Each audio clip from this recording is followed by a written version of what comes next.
내가 참 행복한 사람이다 하는 마음이 듭니까? 아니면 자주 불행감에 휩싸입니까? 오늘 또 제가 아침에 교회로 나오면서 엘리베이터에 저희 아파트에 사시는 분하고 같이 탔어요. 근데 보니까 이제 지리산 가는 복장이에요. 예? 예. 검은 선글라스 끼시고 아주 그냥 좋은 옷 딱 입으시고 스틱을 하나 탁 잡고 모자 쓰고 이렇게 같이 내려가면서 참 제가 많은 생각을 했습니다. 저분도 참 예수님을 만나셔야 할 텐데 하는 그런 마음이 들기도 하고 또는 참 좋겠다. 우리 성도님들은 언제 내가 참 행복한 사람이구나 하는 거 느낍니까? 상황이 좋아서 행복하기보다는 저도 이제 제 삶을 이렇게 돌이켜 보면 정말 주님 말씀 읽을 때 저는 히브리서 말씀 지금 우리 경건의 시간 가지면서 그 한 구절 한 구절이 얼마나 제게 큰 감동을 주는지 몰라요.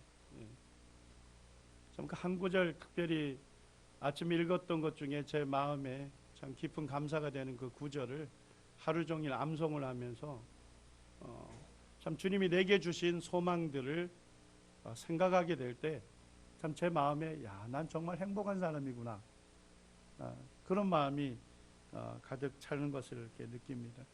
수요일날 서인석 형제님이 그 디모데후서 말씀을 통해서 순교를 앞두고 있는 사도 바울에 대해서 전했어요. 저도 이제 집에 가서 그 본문을 다시 한번 다 읽어봤습니다. 읽어보니까 사도 바울이 죽음을 앞두고 있다는 것을 이미 알고 있었습니다. 그리고 사도 바울이 있었던 감옥은 지하에 있는 감옥이었고 볕도 들어오지 않는 습기가 가득 찬 눅눅한 그와 같은 감옥에 있었습니다. 또 사도 바울과 함께 복음을 전했던 많은 동역자들이 사도 바울을 떠났습니다. 상황으로 보게 되면 얼마나 외롭고 힘든, 얼마나 불행감이 찾아올 수 있는 상황입니까? 그렇지만 사도 바울은 그의 심령에 소망이 가득 차 있었습니다. 죽음 너머에 주님께서 자기에게 의의 면류관을 주실, 자기에게 의의 면류관을 머리에 씌워주실 그 주님을 생각하면서 그런 소망 가운데 있었습니다. 그리고 그 본문에 보게 되면 주님께서 나를 주님의 천국에 들어가게 하시리니, 사도 바울은 죽음 앞에서도 주님께서 말씀으로 약속하신 그 소망 때문에 그의 심령에 두려움보다는 감사하는 마음이 가득 찼고 불행감보다는 주님으로 인해서 그의 심령에 기쁨이 충만했던 것을 볼 수 있었습니다. 이것이 어떻게 가능했을까 하는 생각을 제가 하다 보니까 사도 바울이 디모데에게 올 때 두 가지를 가져오라고 합니다. 겨울이 다가오고 있었어요. 춥지 않습니까? 거기다 또 지하 감옥이니까 얼마나 춥겠습니까? 그래서 디모데에게 겉옷을 가져오라고 합니다. 겉옷. 그리고 또 하나 뭘 요청했습니까? 성경입니다. 두루마리에 싼 책, 그 성경을 가져오라고 사도 바울이 얘기를 합니다. 사도 바울은 눈이 굉장히 안 좋았어요. 시력이 안 좋았기 때문에 사도 바울의 대부분의 서신들을 다른 사람이 그것을 기록해 줬습니다. 써줬어요. 그리고 지하 감옥은 볕이 들어오지 않는 곳입니다. 아마도 하루에 잠깐 볕이 그까지 내려갈 수 있을지 모르겠어요. 그렇지만 사도 바울은 성경을 내게 갖다 달라. 사도 바울이 소망을 품을 수 있었던 것은 말씀이었습니다.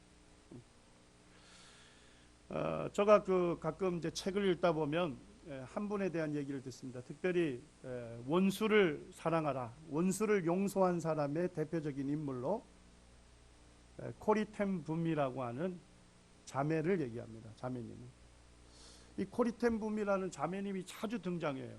원수를 사랑하고 그를 위해서 기도하고 그를 용서해 주라 하는 얘기를 본문을 다룰 때마다 이 코리 텐 붐이라고 하는 자매님, 그분의 간증이 나옵니다. 그래서 제가 이분이 도대체 어떤 분일까 하는 생각을 많이 해봤어요. 서점에 갔다 보니까 그분이 쓴, 그 자매님이 쓴 책이 한 권이 꽂혀 있었습니다. 주는 나의 피난처다고 하는 간증집입니다. 이 자매님은 네덜란드 자매님인데 세계 2차 대전을 경험했습니다. 독일의 나치 아시죠? 히틀러가 유대인들을 학살을 했어요. 그런데 이제 유대인들이 이 자매님 집에 와서 노크를 하는 거예요. 그러니까 그 유대인들 잡히면 체포가 돼서 핍박당하다가 학살을 당하지 않습니까? 그러니까 그 자매님 집에서 숨겨줍니다. 숨겨주고 그들을 안전한 피신처로 그들을 보내주는 일을 합니다. 수많은 유대인들을 구합니다. 그러다가 이제 발각이 됐습니다. 발각이 돼서 연로한 아버지부터 모두가 다 체포가 돼서 이제 신문을 받는 거예요. 그런데 이제 연로한 아버지가 가니까 아버지는 똑바로 쓰지도 못할 정도로 연로하신데 거기에 있는 독일 장교가 하는 말이 왜 저 노인네를 왜 데리고 왔느냐. 그러면서 그 아버지를 부릅니다. 다시는 이런 일 하지 않겠다고 한마디만 하면 돌려보내주겠다. 그러니까 그의 아버지가 하는 말이 어떤 유대인들이 나의 집을 다시 두들긴다면 나는 그들을 우리 집에 받아줄 것이다. 결국은 이제 10일 만에 감옥에서 죽음을 맞이하십니다. 그리고 이제 코리 자매님하고 이제 그의 언니인 베시라고 하는 자매님이 이제 형무소 생활을 하는데 이루 말할 수 없는 형무소 생활을 하는 거죠. 먹지 못해서 그 표현해 보게 되면 가죽이 뼈에 붙었다. 그냥 뼈에다가 가죽을 도배해 놓은 것처럼 말랐습니다. 그런데도 새벽 4시에 일어나 가지고 밤 11시까지 강제 노동에 시달리는 겁니다. 숙소에 오게 되면 누울 수 없을 정도로 그냥 이나 벼룩이 그냥 가득한 거예요. 그리고 추운데도 불구하고 이 한 겹의 그 호독 같은 것을 하나 입혀놓고 생활을 하는 겁니다. 그리고 이제 위생검사라고 해서 거기에 있는 모든 여자 제수들이 완전 발가벗긴 상태에서 건강 상태를 체크하는 그와 같은 이제 수치와 모멸감을 당합니다. 그런 가운데 있는 자매님이 그와 같이 사실은 기쁨을 누릴 수도 없고 행복할 수 있는 느낌을 전혀 가질 수 없는데도 불구하고 그의 감옥 생활은 주님으로 인해서 기뻐합니다. 제가 요즘 시간이 좀 없어요. 제가 좀 바쁘게 생활하고 있는데 금요일날 성경 공부하고 집에 갔는데 문을 아무리 눌러도 안 열리네요. 1시간 동안요. 다른 번호 누르고 있었어요. 집사로 온 다음에 제가 좀 혼이 났습니다. 조금 바쁘게 지내다 보니까 집에 있는 번호를 몰라가지고 1시간을 바깥에서 보냈어요. 그런데 이 책을 사서 이 바쁜 기간에 한 달 동안 계속 여러 번을 읽게 됐습니다. 거기에 보면 이런 내용이 기록이 되어 있습니다. 우리는 사람들이 어째서 고통을 받는지 알 수 없었다. 아침부터 전깃불이 꺼질 때까지 점검을 받으려고 줄을 서지 않을 때는 우리가 가진 성경으로 도움의 희망을 주는 반경이 더더욱 넓어졌다. 타오르는 불 주위로 모여드는 방랑자처럼 우리는 성경 주위에 모여 마음속에 그 따뜻함과 빛을 담았다. 우리 주위가 깜깜할수록 하나님의 말씀은 더 밝고 더 진실하고 더 아름답게 타올랐다. 누가 우리를 그리스도의 사랑에서 끊으리요? 환난이나 공고나 핍박이냐? 기근이나 적신이랴? 위험이랴? 칼이랴? 그러나 이 모든 일에 우리를 사랑하시는 이로 말미암아 우리가 넉넉히 이기느니라. 베시가 성경을 읽는 동안 나는 얼굴과 얼굴에 어른거리는 빛을 바라보면서 주위를 둘러보았다. 넉넉히 이기는 자들이다.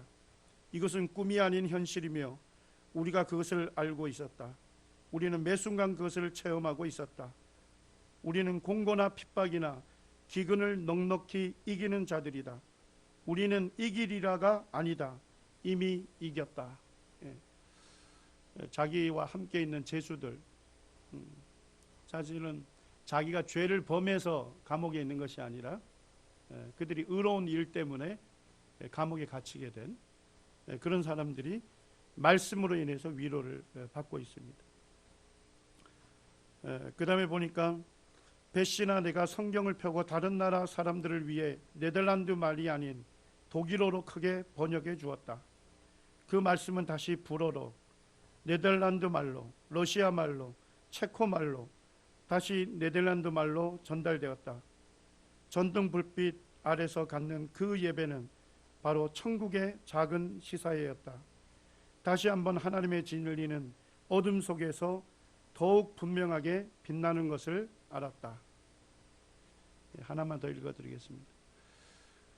이 코리 자매님이 있었던 그 감옥소에는 간수들이 오지 않았습니다. 그런데 오지 않았던 이유가 뭐냐면 너무나도 불결하고 너무나도 그 환경 자체가 안 좋은 곳이었기 때문에 벼룩이 가득했답니다. 그래서 간수들도 오지 않은 거예요. 그것 때문에 감사합니다. 벼룩이 있는 하나님의 거룩한 처소에서 배시와 나는 나란히 앉아 방 안의 모든 사람들에게 하나님의 말씀을 읽어주었다. 우리는 천국으로 이어지는 사망의 자리에서 천국 소망을 위해 모든 것을 잃고도 영적으로는 여전히 부유한 여인들을 지켜보았다. 28호 막사에 있는 사람들은 캠프 안에 있는 모든 사람을 위해 심지어 배시의 애원으로 죄수들 뿐만 아니라 자기들을 학대하는 간수들을 위해서도 중보의 기도를 하는 거대한 병든 몸 라벤스부르크에 기도하는 심장이 되었다. 우리는 마치 우리 엄마가 마비된 몸으로도 하셨던 것처럼 콘크리트 담 너머에 독일과 유럽과 전 세계를 위해 기도했다. 제가 보면서 우리가 무엇을 가지지 않아서 행복하지 못한 것이 아니라 우리 구원받은 성도들이 성경을 읽지 않아서 행복하지 못합니다. 이 말씀이 동의가 됩니까? 구원받은 성도가 성경을 읽기만 하면 그곳에서 주님을 보게 됩니다. 주님께서 말씀으로 우리에게 약속한 것이 그곳에 가득히 있습니다. 우리가 가난해서 불행한 것이 아니죠.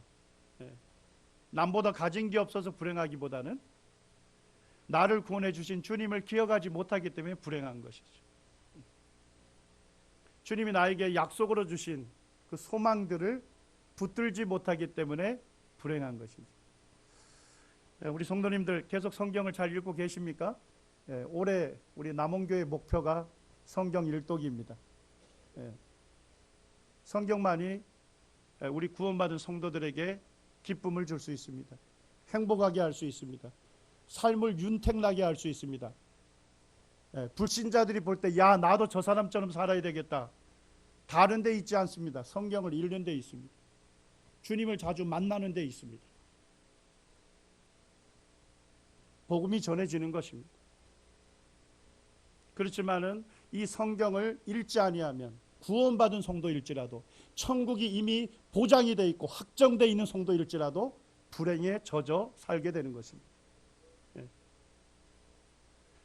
우리 성도님들이 하나님 말씀을 읽음으로써 주님을 더욱 많이 만나고 알아가고 그 주님을 경험했으면 좋겠습니다.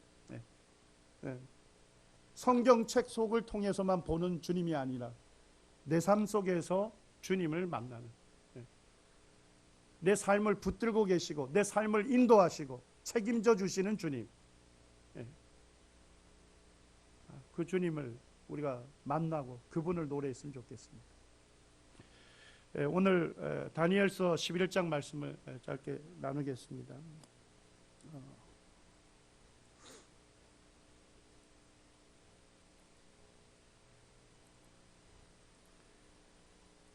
다니엘서 11장 말씀은 예언이 기록이 되어 있는데요.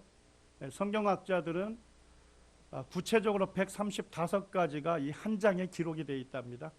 그런데 그 135가지 예언이 역사적으로 구체적으로 성취가 됐다는 것입니다. 그래서 이 장을 성경 예언의 장이라고 보통 부릅니다. 우리가 성경의 예언이 성취됐는지를 보려면 뭘 알아야만 알 수 있습니까? 역사를 보면 알 수 있습니다. 우리가 역사를 모르면요, 성경 예언이 성취됐는지 안 되었는지 알 수 없습니다. 근데 이거는 BC 500년경에 기록된 말씀인데도 BC 기록된 이후에 200년 뒤에 300년 뒤에 이루어질 역사를 미리 기록해 주고 있는 것입니다. 2절에 보게 되면 아하수에로 왕에 대한 그와 같은 예언이 기록이 되어 있습니다. 3절에는 알렉산더 대왕에 대해서 예언되어 있습니다. 그리고 이제 역사에서 아주 유명한 왕들에 대한 내용이 자세하게 기록이 되어 있습니다. 우리 2절을 한번 읽어볼까요? 함께 읽겠습니다. 시작. 이제 내가 참된 것을 내게 보이리라. 보라, 바사에서 또 새 왕들이 일어날 것이요 그 후에 넷째는 그들보다 심히 부요할 것이며 그가 그 부요함으로 강하여진 후에는 모든 사람을 충동하여 헬라 왕국을 칠 것이며.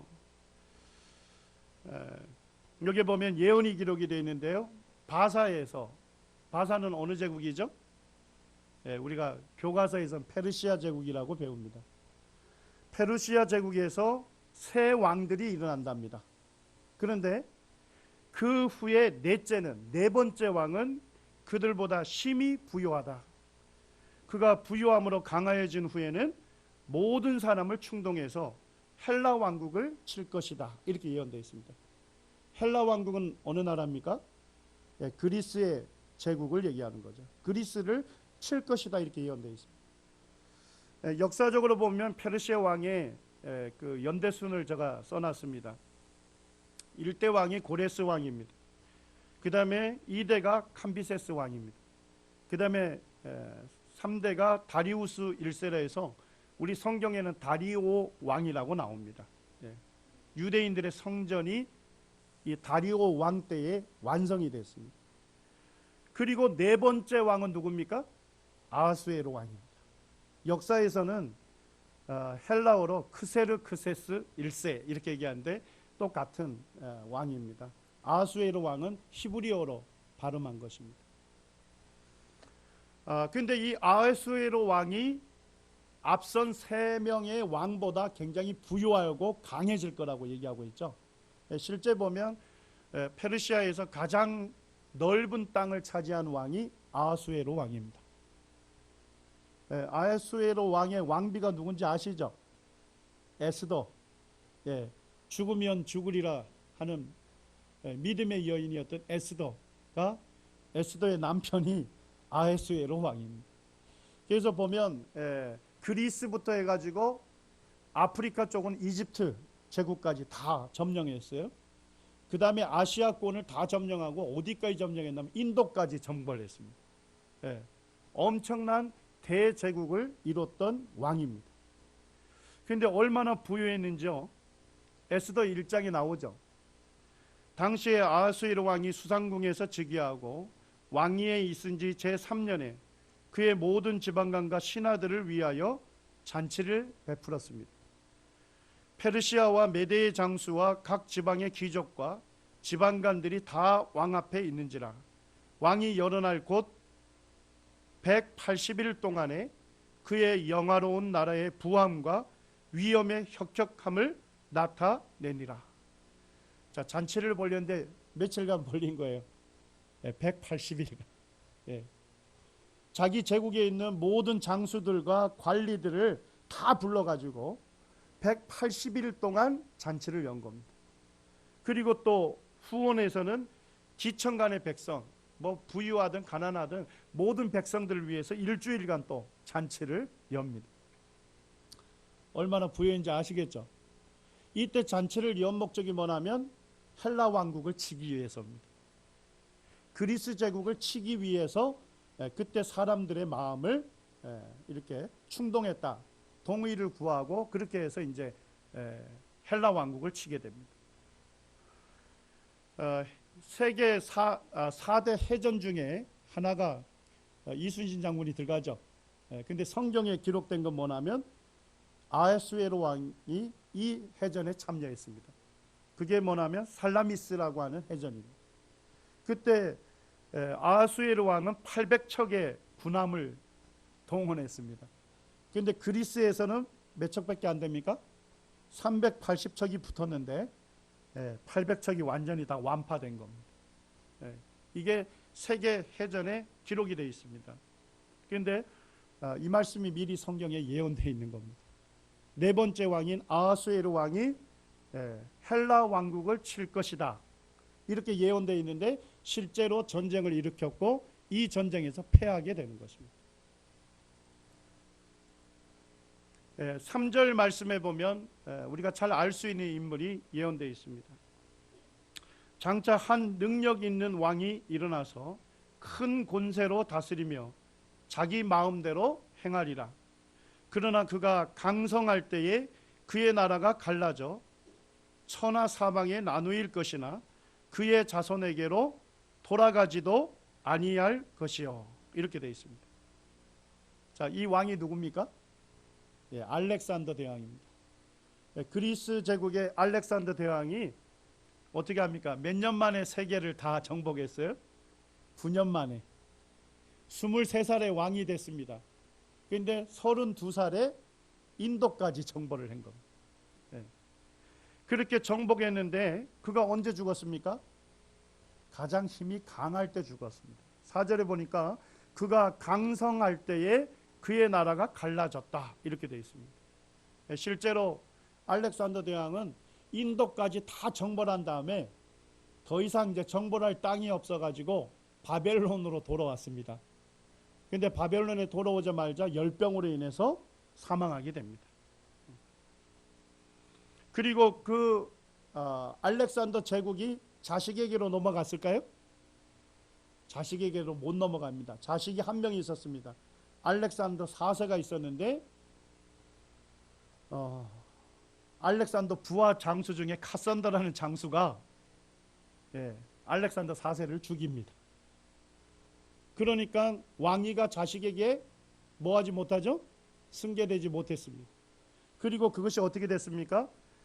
마지막 절에 보니까 그 외에 다른 사람들에게로 돌아갈 것이다. 이렇게 했는데 결국 자식에게 넘어가지 않고 부하 장수 4명에 의해서 넘어가게 되고 4개 왕국으로 갈라지게 됩니다. 제가 고등학교 사회과 부도 스캔을 해서 올린 겁니다. 거기에 보니까 그렇게 되어 있죠. 알렉산드로스 제국이 어떻게 되어 있느냐. 여기에 보면 부하 장군 4명에 의해서 4지역으로 분할됐다고 되어 있습니다. 그래서 이집트 지역은 프톨레미라고 하는 부하 장군이 다스리게 돼서 프톨레미 왕국 또는 이집트 왕국 또는 남쪽에 대해서 남왕국이라고 성경에 기록이 되어 있습니다. 그 다음에 이제 여기에서부터 보면 바벨론부터 해서 인도까지 가장 넓은 땅을 다스렸던 부하 장수는 셀라쿠스라고 하는 왕이 부하 장군입니다.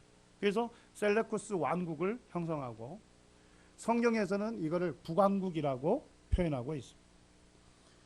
그 다음에 있는 것이 뭐냐면 마케도냐 그리스 지역은 카산드라고 하는 장군, 아까 그 알렉산더 4세를 죽인 그 장군이 왕조를 일으킵니다.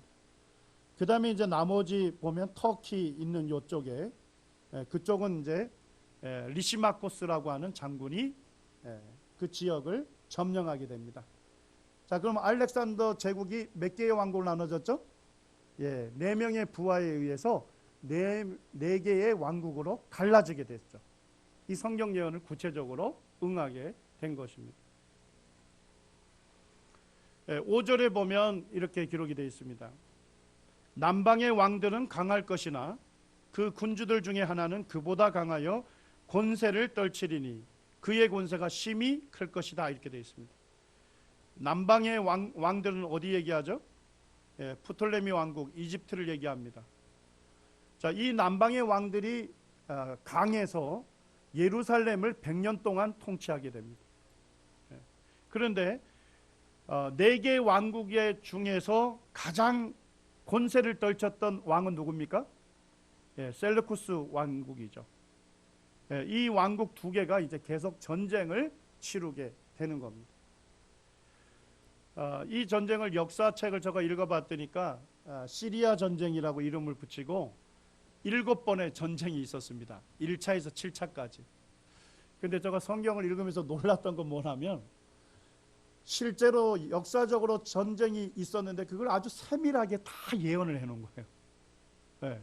누가 보면 이미 사건이 일어난 걸 보고 역사를 기록한 것처럼 세밀하게 되어 있습니다. 제가 역사적인 내용을 먼저 좀 이렇게 다뤄주겠습니다.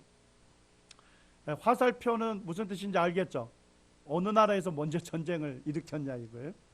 1차 전쟁을 보게 되면 셀루쿠스 왕국의 안티오쿠스 1세가 이 프톨레미 왕국을 쳐들어갔습니다. 그런데 그때 프톨레미 2세가 전쟁에서 승리하게 돼서 다시 이들은 돌아가게 됩니다. 그런데 2차 전쟁이 일어났는데 그때는 안티오쿠스 1세의 아들인 2세가 옵니다. 자, 2세가 왔는데 그때도 프톨레미 2세가 승리하게 됩니다. 그러면서 무슨 동맹을 맺냐면요, 결혼 동맹을 맺어요. 그래서 프톨레미 2세의 딸을 누구에게 준 거예요? 안티오쿠스 2세하고 결혼을 시킨 겁니다. 이해가 되셨나요? 근데 이걸 잘 읽어보면 역사를 보면 막장 드라마예요. 왜냐하니까 안티오쿠스 2세는 이미 왕비가 있었거든요. 그러니까 프톨레미 2세가 어떻게 하냐면 그 왕비하고 이혼을 하게 합니다. 그리고서 자기 딸인 베르니케하고 공주하고 결혼을 하게 합니다. 이해가 되셨나요? 그리고서 자기 딸하고 결혼해서 자식이 태어나면 그에게 왕위를 주라고 이렇게 조약을 맺게 된 것입니다. 그 다음에 이제 3차 전쟁을 보게 되면 이번에는 누가 쳐들어갑니까? 프톨레미 3세가 쳐들어가요. 아들입니다. 쳐들어간 이유가 뭐였냐면 역사를 제가 읽어봤더니까 안티오쿠 2세가 자기의 조강지처인 왕비하고 이혼했죠. 그리고 이제 어쩔 수 없이 프톨레미 2세의 딸인 베르니케하고 결혼을 했습니다. 그런데 한 2년 뒤에 프톨레미 2세가 죽었어요. 그러니까 죽자마자 어떻게 했을까요? 이제 그 공주하고 헤어지고 다시 조강지처인 라오디케 왕비하고 다시 재결합합니다. 근데 문제가 뭐였냐면 이 왕비가 자기를 버린 그 남편을 죽입니다. 그리고 누구도 죽이냐면 베르니케 공주도 죽입니다. 그리고 그 공주와 안티오쿠스 왕 사이에서 태어난 아들이 한 명 있었는데 그 아들도 죽이고 결국 이 라오디케 왕비가 자기의 아들을 왕으로 세웁니다. 이게 역사책에 나온 내용이에요. 자, 근데 성경에는 뭐라고 예언되어 있을까요? 자, 우리 6절을 잘 보시면 몇 해 후에 그들이 서로 단합하리니, 동맹을 맺는다는 거죠. 곧 남방의 왕의 딸이 북방 왕에게 가서 화친하리라. 딸을 준 겁니다. 그러나 그 공주의 힘이 쇠하고 그 왕도 서지 못하며, 세번역 성경에 이렇게 되어 있는데 왕자를 낳아도 그가 세자가 되지 못할 것이다. 이렇게 번역되어 있습니다. 권세가 없어질 뿐만 아니라 그 공주와 그를 데리고 온 자와 그를 낳은 자와 그때 도와주던 자가 다 버림을 당하리라. 자, 성경에 어떻게 예언되어 있습니까? 거기에 보니까 남방왕의 딸을 북방왕에게 가서 화친하게 하죠. 자, 이 딸이 누굽니까? 베르니케입니다. 그 공주의 힘이 쇠하고 그 왕도 서지 못한다. 이렇게 되어 있는데 라오디케아가 재혼한 다음에 바로 어떻게 하죠? 자기 남편인 안티오쿠스 2세를 살해합니다. 그리고 이제 베르니케아하고 안티오쿠스 사이에 태어난 아들이 있었는데 그도 어떻게 됩니까? 그도 죽임을 맞게 됩니다. 그럼으로써 이 말씀이 그대로 역사적으로 성취가 된 것입니다. 7절에는 이렇게 예언되어 있습니다.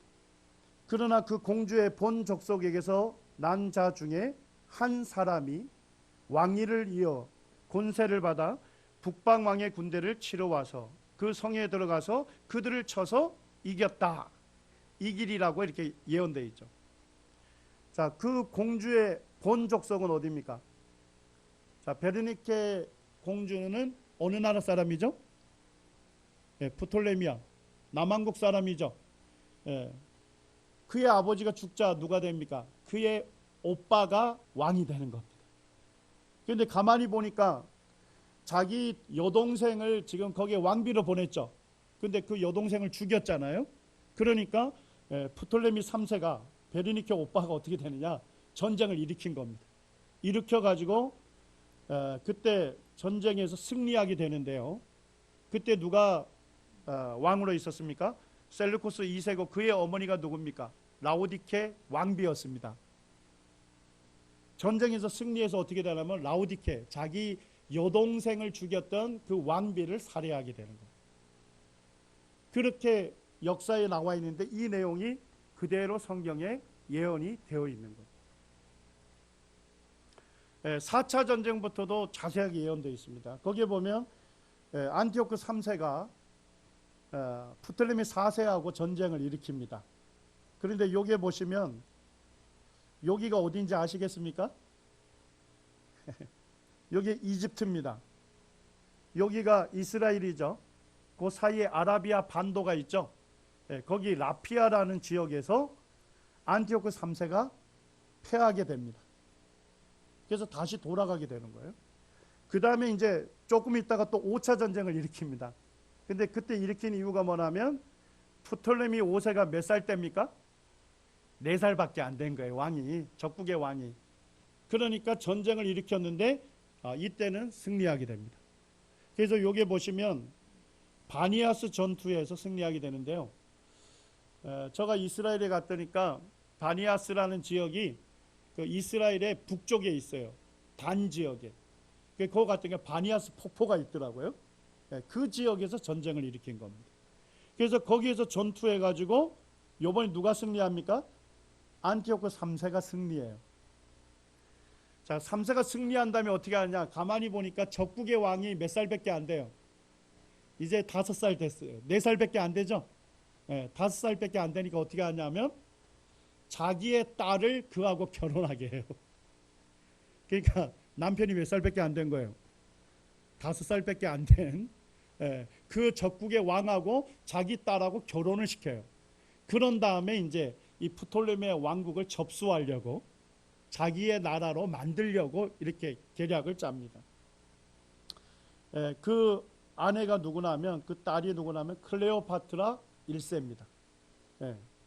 클레오파트라 1세하고 이제 결혼을 하게 되는데 역사를 읽어보니까 재밌어요. 문제는 딸이 결혼하자마자 아버지를 배반해. 5살밖에 안 된 남편을 존중하고 그 다음에 이 프톨레미의 왕국을 위해서 일을 하게 됩니다. 그래서 결국은 안티오크 3세의 계략이 실패하게 된 것. 그런데 이것이 성경에 이렇게 기록이 되어 있는데요. 15절에 먼저 보시면 이에 북방왕은 와서 토성을 쌓고 견고한 성읍을 점령할 것이요 남방 군대는 그를 당할 수가 없으며 또 그가 택한 군대라도 그를 당할 힘이 없을 것이므로 오직 와서 치는 자가 자기 마음대로 행하리니 그를 당할 사람이 없겠고 그는 영화로운 땅에 설 것이다. 이렇게 되어 있습니다. 자, 영화로운 땅은 어디를 얘기할까요? 예루살렘을 얘기하는 거죠. 그래서 결국은 누가 승리합니까? 이 전쟁에서요? 북방왕이 승리하는데 이 북방왕이 안티오코스 3세입니다. 그리고서 그때부터 예루살렘이 어느 땅으로 들어갑니까? 셀루쿠스 왕국에 들어가게 된 것입니다. 17절에 이렇게 예언되어 있습니다. 우리 같이 한번 읽어볼까요? 시작. 그가 결심하고 전국의 힘을 다하여 이르렀다가 그와 합친할 것이요 또 여자의 딸을 그에게 주어 그의 나라를 망하게 하려 할 것이나 이루지 못하리니 그에게 무익하리라. 자, 전쟁에 안티오크 3세가 승리했죠. 그리고 자기 딸을 누구에게 줬습니까? 5살밖에 안 되는 프톨레미아 5세에게 자기 딸을 줬어요. 자, 요까지 좋아한 거예요. 근데 이 딸이 누굴 배반한 거예요? 아버지를 배반하고 남편의 나라를 위해서 열심히 봉사하게 된 겁니다. 이거를 성경에서 세세하게 예언을 해주고 있는 겁니다. 그 다음에 이제 한 왕을 좀 소개하는데, 이 왕은 적그리스도의 그림자인데요. 안티오쿠 4세입니다. 먼저 예언이 이렇게 되어 있습니다. 우리 같이 한번 읽겠습니다. 18절 19절입니다. 시작. 그 후에 그가 그의 얼굴을 바닷가로 돌려 많이 점령할 것이나 한 장군이 나타나 그의 정복을 그치게 하고 그의 수치를 그에게로 돌릴 것이므로 그가 드디어 그 얼굴을 돌려 자기 땅 산성들로 향할 것이나 거쳐 넘어지고 다시는 보이지 아니하리라. 이 왕이 안티오쿠 4세입니다. 안티오쿠 4세가 두 번의 전쟁을 일으킵니다. 6차 전쟁하고 7차 전쟁을 일으켰는데 6차 전쟁하고 7차 전쟁 둘 다 참 안타까운 거 뭐냐면 이집트를 거의 다 정벌을 다 한 거예요. 근데 도시 하나가 남았는데 알렉산드리아라고 하는 도시 하나가 남은 거예요. 그런데 6차 전쟁에서도 이제 이 도시만 허물어뜨리면 이 제국을 다 접수하는 건데 결국 그 알렉산드리아를 결국 공격하다가 실패를 해서 6차 전쟁이 맞춰지게 됩니다. 그런데 7차 전쟁 때 또 다시 옵니다. 다시 와서 이번에 어떻게 했냐면 알렉산드리아가 거의 다 무너질 지경이었습니다. 그런데 문제는 뭐냐면 그때 로마가 굉장히 강대해졌는데 로마에서 포필리우스라고 하는 장군을 특사로 보내게 됩니다. 특사로 보내서 안티오쿠 4세에게 뭐라고 하느냐면 이집트를 치는 전쟁을 중단하고 다시 돌아가라 이렇게 얘기합니다. 그러니까 안티오쿠 4세가 얼마나 안타깝겠습니까? 지금 조금밖에 안 남았는데 요것만 치면 다 자기 나라 땅이 되는데, 그래서 안티오쿠 4세가 장군에게 뭐라고 하냐면 내가 좀 생각할 시간을 달라 이렇게 얘기합니다. 그러니까 요 그림 보이십니까? 예, 요 그림에 보면 이 사람이 포필리우스 장군입니다. 로마 장군. 이 로마 장군이 여기 안티오쿠 4세에게 서 있는 거기에다가 막대기로 원을 그립니다. 그러면서 이 원을 벗어나기 전에 결정해라. 이렇게 한 장군이 왕을 모멸하게 된 겁니다. 그러니까 안티오쿠 4세 왕 뒤에는 다 장군들이 지금 널널하게 있는데 서 있는데 거기에 로마의 한 장군이 와가지고 자기 왕에게다가 동그라미 하나 그려놓고 이 원 벗어나기 전에 결정을 해라 이렇게 하니까 굉장한 수치와 모멸감을 당하고 다시금 돌아가게 됩니다. 성경이 이렇게 구체적으로 예언되어 있는 겁니다. 여기 보니까 그가 그의 얼굴을 어디로 돌렸다고요? 바닷가로 돌렸다는데 알렉산드리아가 어디에 있습니까? 네, 바닷가에 있습니다. 지중해. 많이 점령할 것이나 한 장군이 나타났다는 겁니다. 이 장군이 누굽니까? 로마의 포필리우스 장군입니다. 그의 정복을 안티오쿠 4세의 정복을 끝이게 하고 그 수치를 그에게 돌릴 것이다. 이렇게 예언되어 있는데 여기 아주 세세하게 그대로 성취가 된 것입니다. 이제 이 안티오쿠 4세에 대해서 성경에 예언하고 있는데요. 21절에 보니까 이 사람을 어떤 사람으로 성경은 묘사하죠? 한 비천한 사람이라고 되어 있습니다. 비천하다는 얘기를 영어 성경에 보니까 경멸해도 좋을 사람, 그러니까 경멸을 받을 만한 사람이다 이렇게 안티오쿠 4세를 얘기합니다. 그 이유가 뭐냐면 속임수로 그의 나라를 얻을 것이다 이렇게 되어 있습니다. 실제 이제 안티오쿠 4세의 형이 누구냐면 셀루쿠스 4세인데요. 그가 왕이었다가 이게 암살을 당하게 됩니다. 자, 그러면 누가 왕이 돼야 되죠? 그 왕의 아들이 왕이 돼야 되겠죠. 그런데 그 아들의 왕이 있었는데도 불구하고 데메트리우스라고 하는 조카가 있었는데 그 조카 대신 조카가 차지할 왕위를 누가 가로챈 겁니까? 예, 안티오쿠 4세가 가로채서 속임수로 그 나라를 얻게 될 것이라는데 그 예언을 그대로 성취한 겁니다. 25절에는 안티오쿠 4세에 대해서 이렇게 예언되어 있죠. 그가 그의 힘을 떨치며 용기를 다하여 큰 군대를 거느리고 남방왕을 칠 것이다 했는데 몇 번 전쟁을 일으킵니까?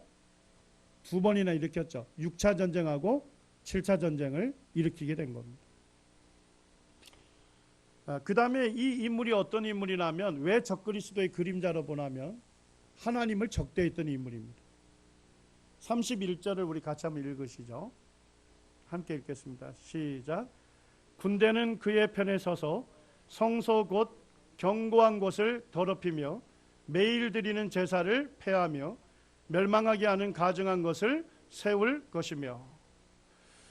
안티오쿠 4세가 이제 프톨레미 왕국 이집트 정복을 다 앞두고 어쩔 수 없이 지금 돌아가고 있죠. 근데 돌아가다 보면 어느 나라 거쳐야 합니까? 이스라엘 거쳐야 돼요. 그래서 이스라엘에 들어가게 된 겁니다. 이스라엘에 들어가서 어떻게 했냐면 성소, 하나님의 성소, 그 견고한 것을 더럽히며 매일 드리는 제사를 어떻게 했습니까? 폐하며. 이 하나님께 매일 드리는 제사를 폐지시킵니다. 그리고 멸망하게 하는 가증한 것을 세운다. 이렇게 되어 있습니다. 성경에 멸망하는 가증한 것 하면 항상 뭘 얘기하죠? 예, 우상을 얘기하는 것입니다. 그래서 이 안티오쿠 4세가 자기 나라로 돌아가다가 이스라엘을 들어가서 예루살렘에 들어가게 되는데요. 그때 어떻게 하냐면 하나님의 이 성소에 번제단을 헙니다. 그리고 거기다가 뭘 세웁니까? 예, 제우스 신상을 우상을 거기다 세웁니다. 그리고 제우스 신이 자기라고 얘기를 해요. 예, 자기가 제우스 신이 사람의 몸을 입고 온 것이 자기다. 그러니까 자기를 숭배하라고 하게 됩니다. 예, 이것이 이제 BC 167년에 이와 같은 일이 벌어진 것이죠. 근데 이 인물이 어떤 인물인지를 우리가 잘 보시면 앞으로 유대인들에게 일어나게 될 이스라엘에게 전무후무한 대환란이 있다고 되어 있는데 그때 적그리스도의 그림자인지 알 수 있습니다. 안티오쿠 4세가 유대인들 말살 정책을 했는데 뭐를 금지시켰습니까? 모세 율법을 금지시켰습니다. 그리고 성경을 읽는 자를 모두 다 처형했습니다. 그리고 성경이 발견된 대로 다 성경을 불태워버립니다. 그리고 예루살렘 성전을 해파하고 거기에다 제우스 신상을 세우고 그리고 자기를 숭배하게 합니다. 그리고 제사를 지내는데 뭘로 제사를 지내죠? 돼지로 지냅니다. 돼지는 유대인들이 가장 어떤 짐승으로 보고 있습니까? 부정한 짐승으로 보고 있는데 그 돼지를 죽여서 그 피를 성소에다 뿌리게 됩니다. 그리고 유대인들 10만 명을 학살하고 4만 명을 노예로 팔게 됩니다. 그리고 할례를 금지시키는데 얼마나 끔찍한지요. 할례 받은 아이와 그의 아버지와 할례를 행한 자 모두를 어떻게 하죠? 전부 다 죽입니다. 근데 할례 행한 아이의 시체 있죠. 그 시체를 어디에다 걸게 합니까? 예, 그의 어머니 목에다 걸게 해서 그 아이가 시체가 썩을 때까지 그 목에다 걸게 합니다. 예, 이와 같은 잔인한 일을 했던 것이 안티오쿠 4세인데 이 안티오쿠 4세를 잘 보게 되면 7년 환란기 때 이스라엘을 유대인들을 핍박하게 될 적그리스도의 그림자다 하는 것을 알 수가 있는 겁니다. 그 다음에 이 안티오쿠 4세가에 대해서 36절에 이렇게 예언되어 있습니다. 그 왕은 자기 마음대로 행하며 스스로 높여 모든 신보다 크다 하며 비상한 말로 신들의 신을 대적하며. 이 안티오쿠 4세가 어떤 인물입니까? 스스로 자기를 높여서 모든 신보다 크다고 하고 자기를 숭배하게 합니다. 이게 안티오쿠 4세의 동전입니다. 자, 잘 보니까 안티오쿠 4세가 굉장히 잘생겼죠. 실제 이렇게 잘생긴지 모르겠는데 하여튼 동전에는 아주 미남으로 새겨져 있습니다. 그런데 놀라운 것은 동전 뒷면입니다. 동전 뒷면을 보게 되면 여기에다 제우스 신을 새겨놨습니다. 그리고 이제 헬라 말로 글씨를 써놨는데 뭐라고 써놨냐면 신이 환생한 안티오쿠스 왕 승리자 이렇게 써놨어요.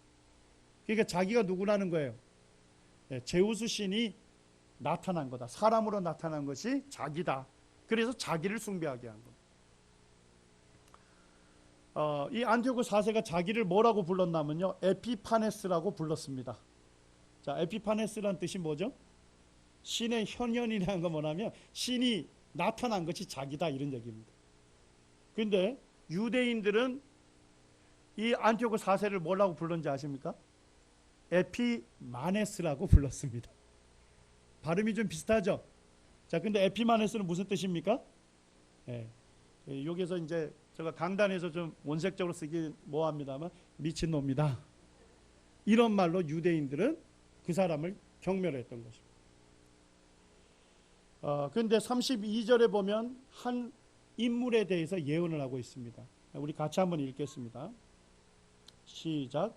그가 또 언약을 배반하고 악행하는 자를 속임수로 타락시킬 것이나 오직 자기의 하나님을 아는 백성은 강하여 용맹을 떨치리라.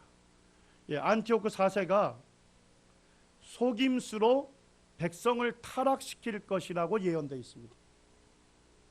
어떻게 타락을 시켰냐면요, 이스라엘의 그 많은 지역들이 있죠. 지역마다 제우스 신상을 세우게 한 것입니다. 우상을 세우게 했습니다. 그리고 어떻게 했냐면 지역 사람들을 전부 모아놓고 뭘 잡아가지고요? 돼지를 잡아가지고 그 돼지의 피를 뿌리게 했습니다. 이때 누가 예언이 되어 있냐면요, 오직 자기의 하나님을 아는 백성은 강하여 용맹을 떨치리라고 예언되어 있습니다. 누구를 아는 백성이라고요? 자기의 하나님입니다. 참 저는 이 말씀 의미 있게 다가옵니다. 내가 섬기는 하나님이 어떠한 분인지 아는 사람은 뭐 할 수밖에 없습니까? 강해질 수밖에 없습니다. 용기를 얻을 수밖에 없습니다. 그리고 용맹을 떨치게 됩니다. 그런데 자기의 하나님이 누군지를 모르는 사람, 자기가 섬기는 그 하나님, 내가 예배하고 섬기는 그 하나님, 내가 매일같이 기도하는 그 하나님이 누군지를 모르는 사람은 용기를 얻을 수가 없죠. 용맹해질 수가 없습니다. 그런데 오직 자기의 하나님을 아는 백성은 강하여 용맹을 떨치리라고 예언되어 있는데 실제 이게 역사의 한 인물이 등장합니다.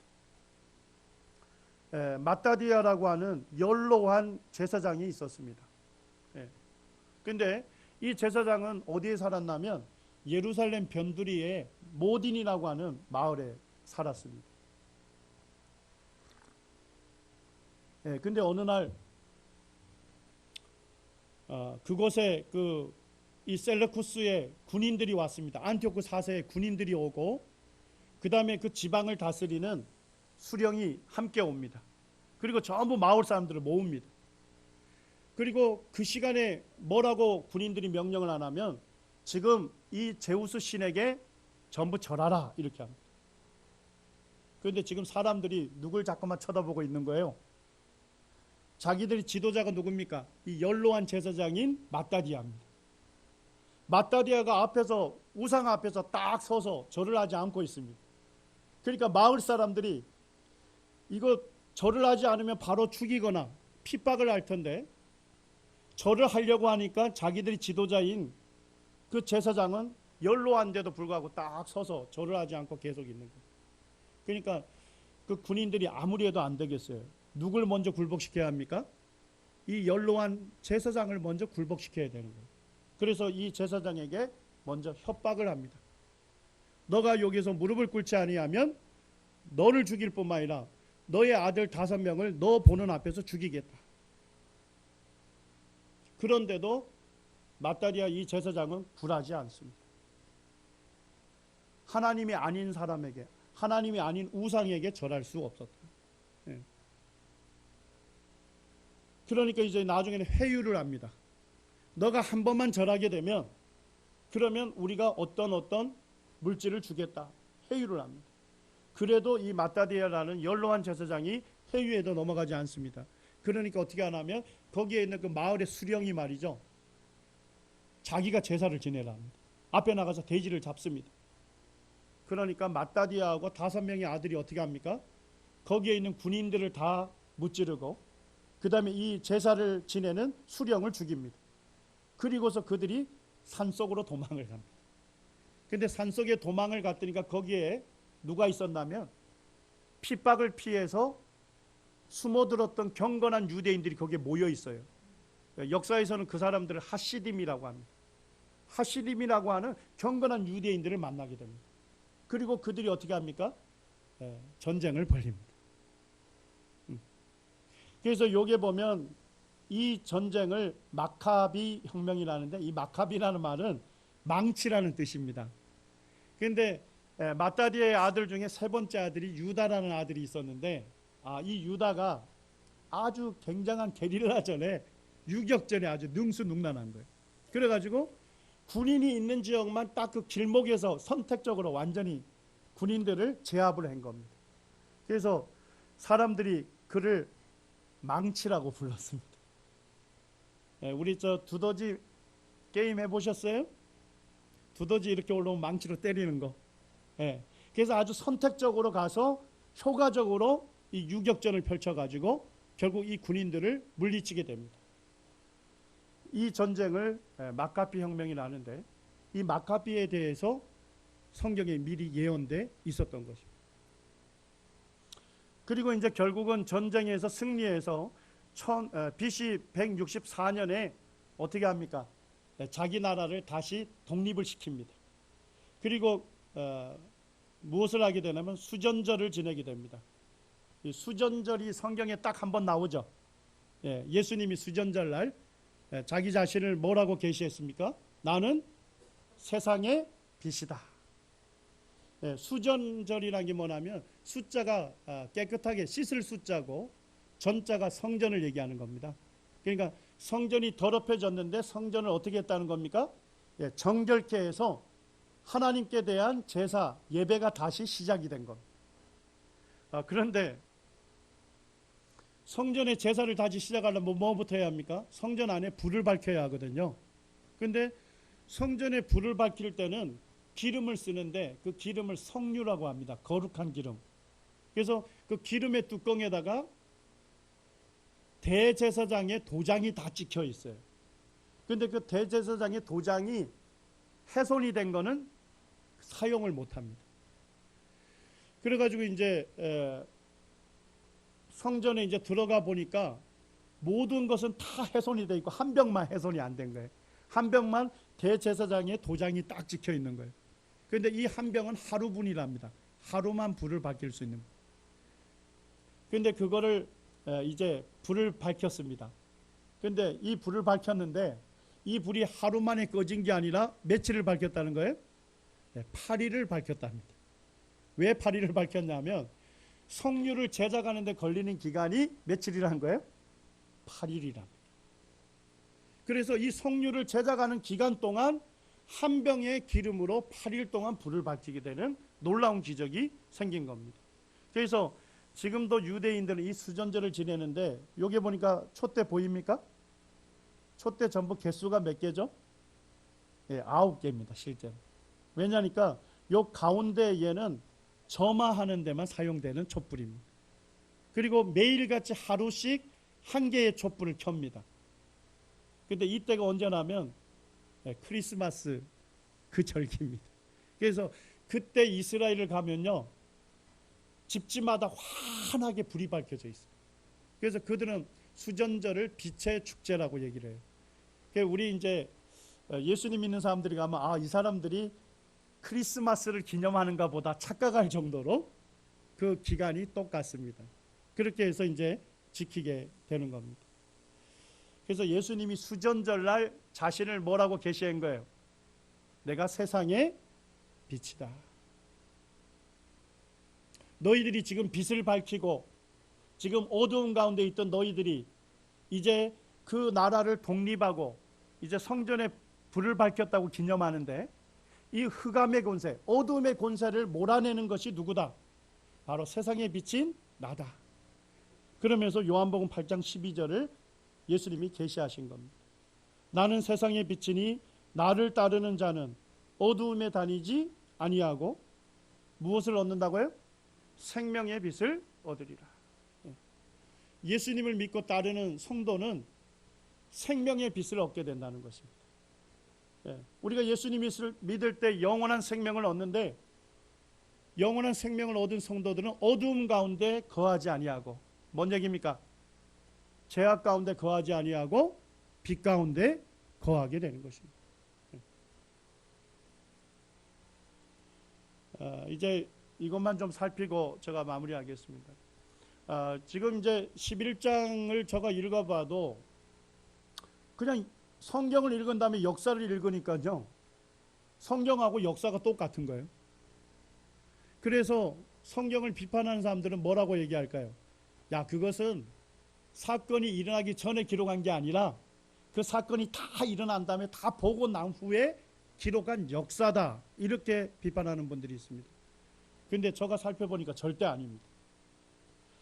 여기에 보면 성경은 다니엘서가 BC 한 550년경에 원본이 기록이 됐다고 역사가 거기에 알 수 있도록 되어 있습니다.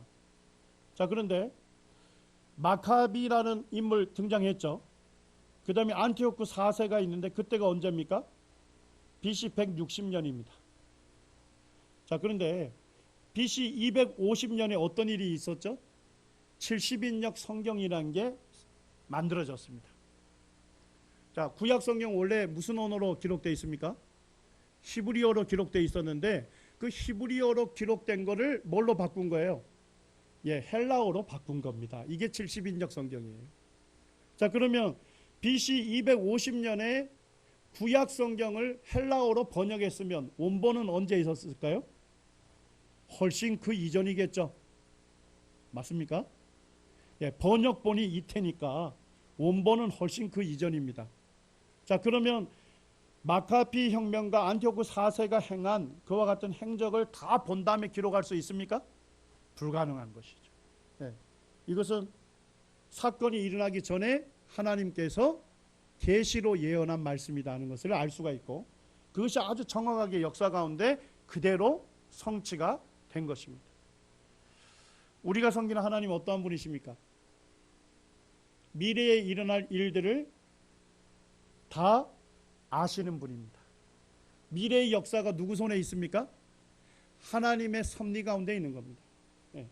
그렇기 때문에 하나님께서 미래에 어떻게 되어질 것이라고 우리에게 말씀하셨으면 그 약속은 어떻게 될까요? 반드시 이루어지는 것입니다. 제가 요즘 행복해하는 것 중에 하나가 히브리서 말씀을 읽으면서 행복해합니다. 오늘 또 주님 앞에 감사를 드렸습니다만, 예수님에게 순종하는 모든 자들에게 영원한 구원의 근원이 되신다. 자기를 힘입어 하나님 앞에 나오는 사람들에게 뭐가 되신다고요? 예수님을 힘입어 하나님께로 나오는 그 사람들을 어떻게 하셨습니까? 성경에 보니까 온전히 구원하실 수 있다. 성경에 보니까, 영어 성경에 보니까 완벽하게, 완전하게 구원하실 수 있다.